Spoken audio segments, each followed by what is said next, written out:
పోసాని కృష్ణమురళి జైల్లో నుంచి ఇప్పట్లో బయటకు వచ్చేట్టుగా లేడు. పోసానిని ఫిబ్రవరి 26వ తేదీన అరెస్ట్ చేసిన విషయం తెలుసు. హైదరాబాదులో ఆయన ఉండేటువంటి మై హోమ్ భూజా అపార్ట్మెంట్స్ నుంచి పోలీసులు అరెస్ట్ చేశారు. అన్నమయ్య జిల్లా ఓబులవారిపల్లె పోలీస్ స్టేషన్లో నమోదైన కేసులో. ఆ కేసులో ఆయన ఇంకా జైల్లో ఉన్నాడు.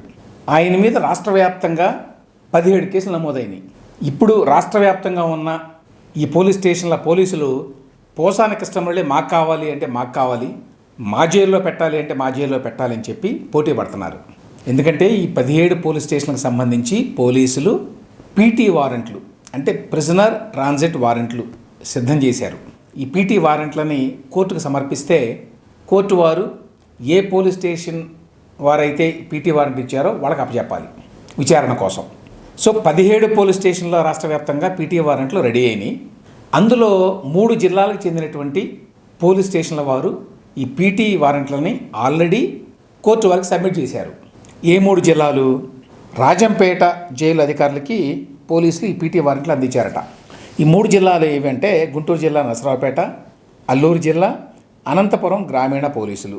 వీళ్ళ ముగ్గురు ఇప్పుడు ఆల్రెడీ పీటీ వారెంట్లు ఇచ్చారు పోసాని కృష్ణమురళి కేసులో. సో కోర్టు వారి అనుమతి తీసుకోవడం అయిపోయింది. అందరికంటే ముందు మేమే కోర్టు అనుమతి తీసుకున్నాం.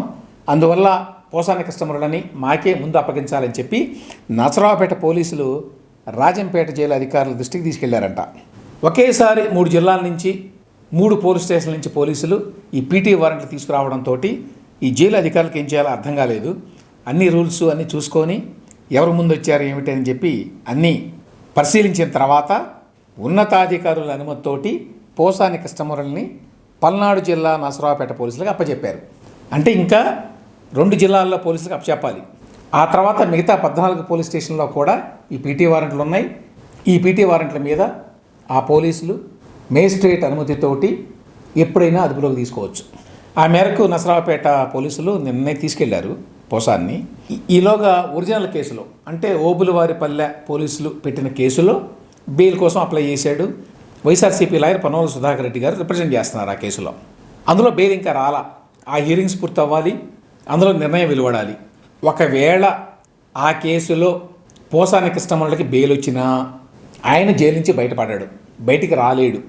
ఎందుకంటే నసరావుపేట పోలీసుల కేసు ఉన్నది కాబట్టి వాళ్ళు తీసుకెళ్ళి వాళ్ళ జైల్లో పెడతారు. వాళ్ళు కోర్టులో ప్రొడ్యూస్ చేసి రిమాండ్ కోరతారు. దాంట్లో మళ్ళీ బెయిల్ పిటిషన్ వేసుకోవాలి. ఆ తర్వాత ఇంకా 2 జిల్లాల పోలీసులు వెయిట్ చేస్తున్నారు అని చెప్పాను. అల్లూరు జిల్లా అలాగే అనంతపురం గ్రామీణ పోలీసులు. వీళ్ళ దగ్గర ఆల్రెడీ పీటీ వారెంట్లు రెడీగా ఉన్నాయి. సో అక్కడికి రౌండ్లు వేయాలి.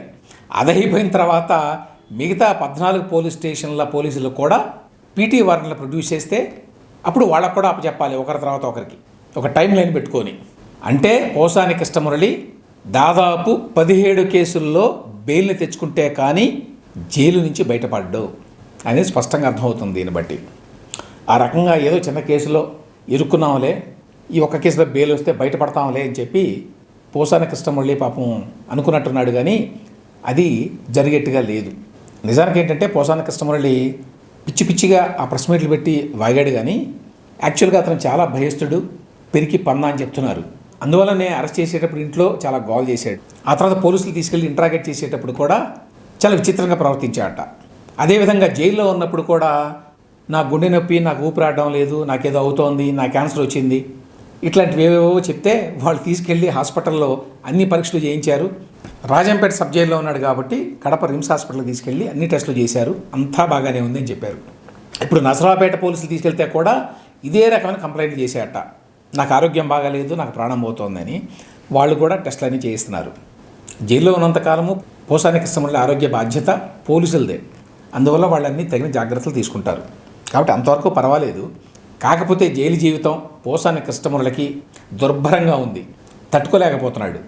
రాజంపేట జైల్లోనే ఆయన గడపలేకపోయాడు. ఇప్పుడు మళ్ళీ నసరావుపేట పోలీసులు ఈ జైల్లో పెడతారో తెలియదు. అక్కడి నుంచి మళ్ళీ అల్లూరు జిల్లా, అక్కడి నుంచి మళ్ళీ అనంతపురం, ఇంకా మిగిలిన 14 పోలీస్ స్టేషన్ల పరిధిలోని జైళ్లలో ఆయన గడపాల్సి ఉంటుంది. ఏదో 4 బూతులు తిట్టాను, దానికి ఎవరేం చేస్తారని చెప్పి అనుకున్నాడు పోసాని.